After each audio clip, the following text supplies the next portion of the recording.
बोले राजन, बोले भागवत का अर्थ है कि एवे भगवता प्रोक्तः उपायाः लादहि। कहते हैं आत्मा के कल्याण के लिए परमात्मा ने सबसे प्रथम जो उपदेश जो दिया है ना, उसे हम भागवत भगवान कहते हैं। बोले भागवत धर्म की कोई परिभाषा, बोले आपके तीन धर्म हैं, तीनों की धारा क्या है? कहते हैं भागवत धर्म जब प्रारंभ होता है ना, तो विश्वास से होता है। भागवत धर्म का मध्य जब होता है ना, ये हमारे संबंध से होता है, और भागवत धर्म का जब अंत होता है, ये हमारे समर्पण से होता है। और भगवान परमात्मा के प्रति कहते हैं विश्वास पूरा करें, परमात्मा से संबंध को जोड़ें, ये परमात्मा के लिए सबसे बड़ा समर्पित दान हुआ करता है। आज भगवान श्री कृष्ण अर्जुन को उपदेश कर रहे थे। अर्जुन से बोले ऐसा करो, मैं करूंगा। कुछ देर पश्चात फिर से बोले अर्जुन ऐसा करो। अर्जुन ने कहा सुनिए, एक बार में आप मुझे बता दो मुझे क्या करना चाहिए।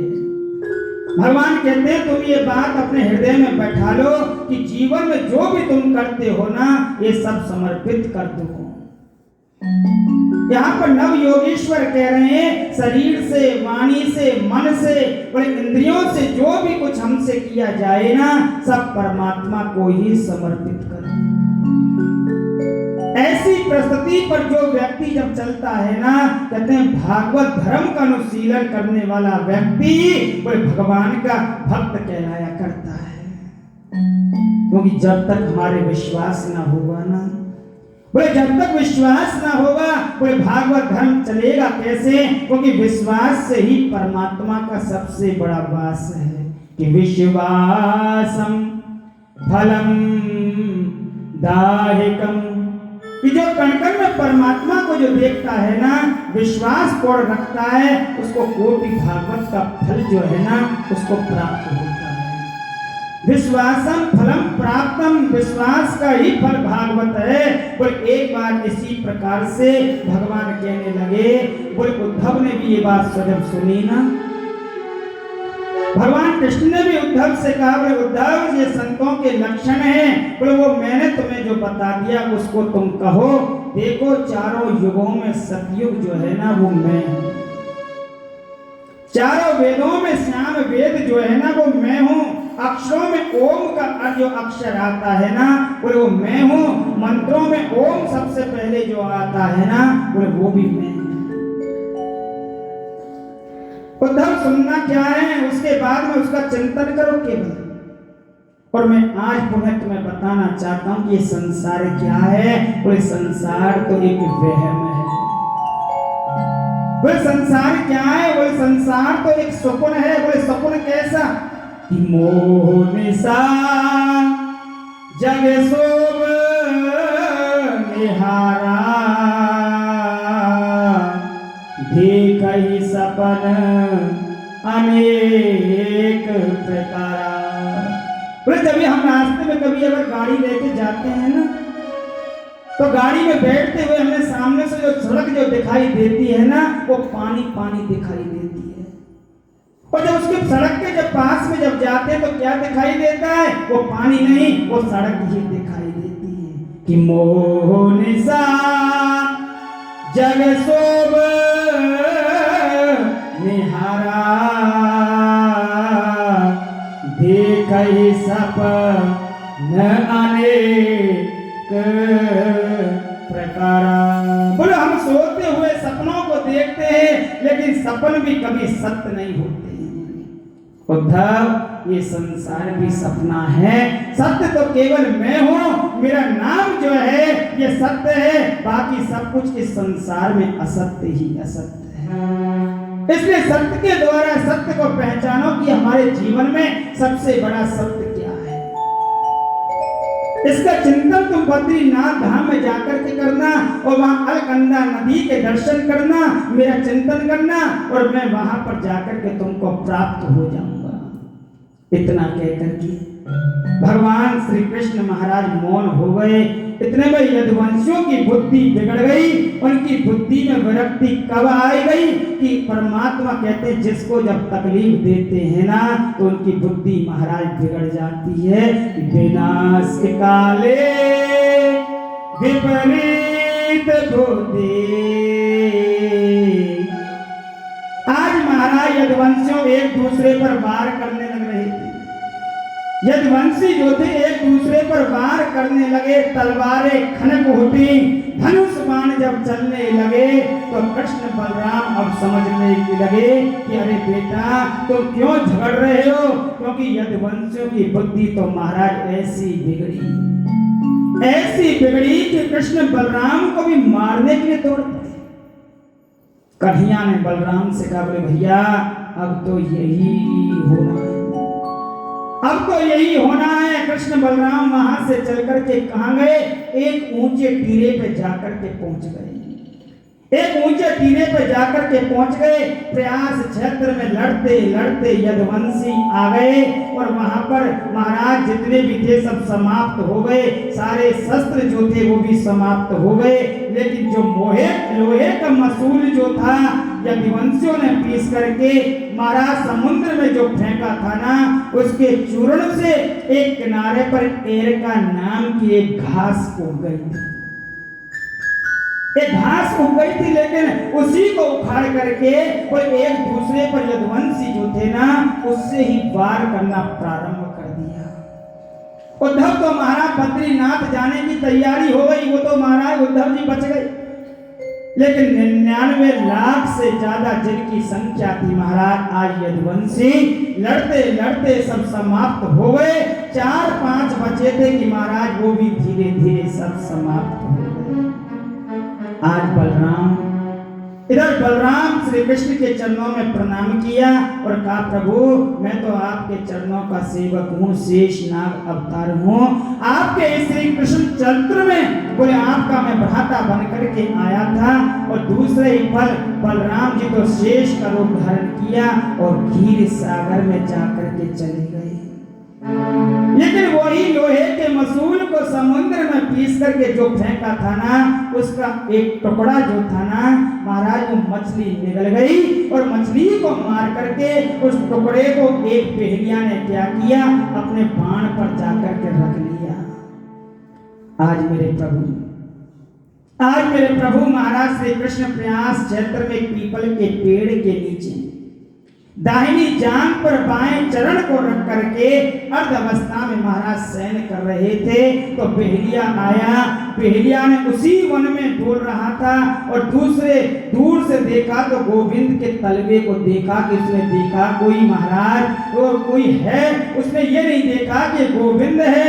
उसने जैसे ही गोविंद को लगाना तो पहेलिया दौड़ करके भगवान के पास में आ गया और भगवान के चरणों में गिर गया और गिर करके बोला, बोले प्रभु मुझसे कितना अपराध हुआ है, कितना मुझे अपराध हुआ है, मुझे आप दंड दीजिए, मुझे दंड मिलना चाहिए। तो प्रभु ने कहा, पहेलिया अब तुम चिंता मत करो, मेरी इच्छा के बगैर ना बोले यहाँ कुछ नहीं होता है। तुम्हारा कर्ज मेरे ऊपर एक बाकी था, बोले कौन सा, और फिर सीधे तुम स्वर्ग में चले जाओ। कोई संत तो कहते हैं कि सुग्रीव के भाई बलि को, बोले बाली को भगवान श्री राम ने छुपा करके जो बाण मारा था ना, शायद वही पहेलिया बन करके आया। श्री कृष्ण का यही भाव शायद इतने में महाराज अर्जुन आए और अर्जुन ने देखा कि बोले प्रभु ये आपके चरण में किसने बाण मार दिया, किसने ये दुष्टा की है, किसने दुष्टा साहस किया है, उसे मैं छोड़ नहीं सकता। प्रभु बोले अर्जुन तुम तो गांधीधारी प्रतापी हो, बोले तुम द्वारिका में चले जाओ और द्वारिका में जितनी भी हमारी पत्नियां हैं ना उन्हें लेकर सीधे वृंदावन चले जाओ और वहां कुछ किशोरी राधा के चरणों में वो वास करेंगे ना तो उनका भी वहां पर जाकर के कल्याण हो जाएगा।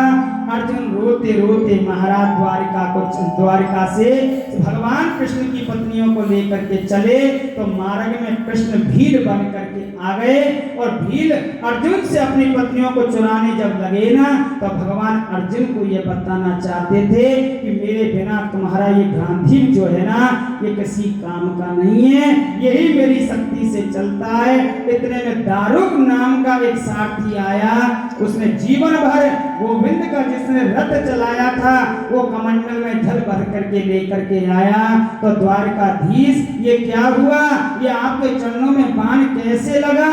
प्रभु बोले दारुक मैंने तुम्हें कभी अपना सारथी नहीं समझा, बोले मैं तो तुम्हें अपना मित्र मानता हूँ। और जब भी प्रभु को महल से जाना होता था ना वो दारुक सारथी बोले प्रभु को रथ से उतार करके अपने महल के द्वार तक पहुंचाता था। जब भी भगवान बाहर जाते थे तो वही दारुक महल के द्वार से लेकर के और रथ में बैठाया करते थे। तो प्रभु ने कहा, तब भगवान ने कहा बोले जाओ दारुक द्वारिका में चले जाओ और 10-5 जो यदुवंशी जो बचे हैं ना उन्हें कहो तुरंत तुम द्वारिका को छोड़ दो और मथुरापुरी को चले जाओ। और इतना कहकर के अंतर ध्यान हो गई। वह द्वारिका जो थी वो समुद्र में महाराज यहाँ पर विलीन हो गई। लेकिन दारुक ने कहा प्रभु आपको इस परिस्थिति में छोड़ करके मैं कैसे जाऊं? प्रभु ने कहा ये मेरा आदेश है। आकाश मंडल से देवता महाराज खड़े रह रहे हैं। ब्रह्मा ने कहा अब हम तो ये देखना चाहते हैं कि भगवान कहाँ जाते हैं। बोले भगवान कहाँ जाते, हम तो अब ये देखना चाहते हैं। इतने में जितने भी देवता थे महाराज आकाश मंडल में टकटकी लगा करके देख रहे कि देवता देख रहे और उनके देखते देखते मेरे गोविंद अंतर ध्यान हो गए। बोलो जय जय श्री राम, बोलिए द्वारिका नाथ की जय। जी कहते हैं बोले कृष्ण का कभी जन्म नहीं होता, बोले ना ही उनकी कोई मृत्यु होती है, वो तो अवतार लेते हैं, अंतर ध्यान हो जाते हैं। देवताओं को देखे देखे कि महाराज हमारे प्रभु किधर गए। श्री कृष्ण अपने तेज को लेकर के गोविंद बोले भागवत में जाकर के प्रवेश कर गए अंतरिक्ष रूप से श्रीधाम वृंदावन में। बोले आज भी गोलोक धाम में उनका धाम है यही, लेकिन जो प्रेमी जन वहां जाते हैं भक्त कहते हैं कि वृंदावन में प्रिया प्रीतम के नाम से बोले उनको आज भी दर्शन होता है। कहते हैं मेरा गोविंद जो है ना ये वृंदावन को छोड़ करके बोले कहीं नहीं जाता। ये जन्म और मृत्यु भगवान की नहीं होती, लेकिन भगवान तो अंतर ध्यान हो जाते हैं। यहीं से ही कलयुग प्रारंभ होता है। बोले जय जय श्री राधे। इधर श्री सुखदेव जी बोले राजन ये कलयुग में बड़े बड़े दुर्गुण होंगे, कोई सत्य नहीं बोलेगा। तो इतने में राजा ने पूछा महाराज ये कलयुग में दुर्गुण भी होंगे तो सद्गुण क्या है? बोले महाराज इस कलयुग में सद्गुण क्या है? बोले केवल सद्गुण है तो एक ही सद्गुण है। बोले क्या? कि कलयुग केवल नाम आधारा, सुमर सुमर नर उतरई पारा। राम सिया राम जय जय राम, राम सिया राम जय जय राम। ओ कलयुग केवल नाम आधारा, सुमर सुमर नर उतरई पारा। राम सिया राम जय जय राम, राम राम सिया राम जय जय राम। ओ जहाँ पर कृपा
सिया राम जय जय राम राम सिया राम जय जय राम। ओ हरि रावत सर वज्र समान प्रेम से प्रगट कोई न जाना राम सिया राम जय जय राम राम सिया राम जय जय राम। ओ राम ही केवलम प्रेम प्रिया जान हो जो राम सिया राम जय जय राम राम सिया राम जय जय राम। ओ मंगल भवनया अमंगल प्रभु सुदर्शनक हरि राम सिया राम जय जय राम राम सिया राम जय जय राम राम सिया राम जय जय राम राम सिया राम जय जय राम। राम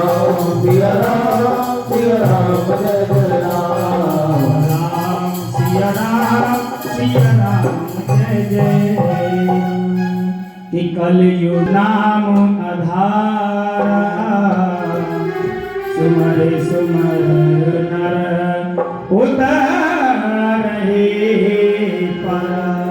बोले कलयुग में तो केवल कृष्ण कीर्तन करने से ही बोले जीव को मुक्ति हो जाती है। इधर सुखदेव ने महाराज चारों प्रकार के प्रलयों को बताया। हजारों संतों के सामने जो परीक्षित जी महाराज आज उनके सामने सुखदेव जी महाराज खड़े हैं।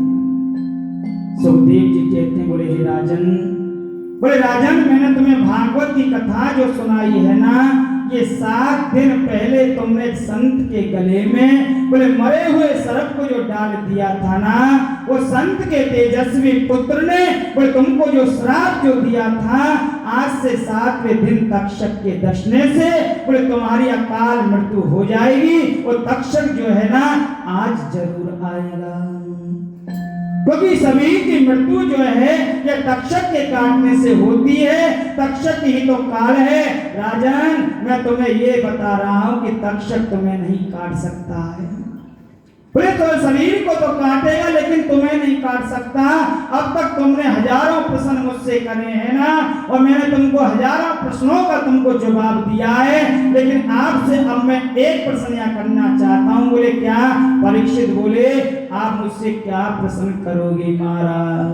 सुखदेव जी बोले मैं ये बताओ क्या तुम मरोगे? ऐसा प्रश्न महाराज सुखदेव जी ने परीक्षित से पूछा। सुखदेव जी बोले बस राजन मैं सब समझ रहा हूँ, तुमने भागवत को सुना है ना, मैं मरूंगा ऐसी बुद्धि जो पशु के समान हुआ करती है उसे तुम त्याग दो। ये संसार में सफल व्रत है, प्रभु का मैं अंश हूँ, उनकी मैं प्राप्ति का लक्ष्य हूँ। सुखदेव चाहते तो महाराज उनकी मृत्यु को भी टाल सकते थे, लेकिन मृत्यु का टालना समस्या का समाधान नहीं, आप बोधन करा देना ही कोई मुक्ति का प्राशस्त्य कर देना करता है। इधर सुखदेव जी महाराज यहाँ पर खड़े हो गए। राजा परीक्षित ने सुखदेव भगवान का बड़ा ही सुंदर पूजन किया। राजा परीक्षित जी ने कहा आज मैं धन्य हो गया भगवान, आपने इतनी बड़ी कृपा करी और अनादिनाद परमात्मा की मंगलमय कथा जो आपने मुझको सुना दी, आज मेरा जीवन जो है ये प्रभु धन्य हो गया। आपके चरणों में मैं बार बार यहाँ पर प्रणाम करता हूँ। सुखदेव की जी महाराज प्रशंसा से कुछ उनको मतलब नहीं था। परीक्षित तो महाराज को उपदेश देकर के वहीं से अंतर ध्यान होने लगे। संत मंडली वहां पर बैठी थी।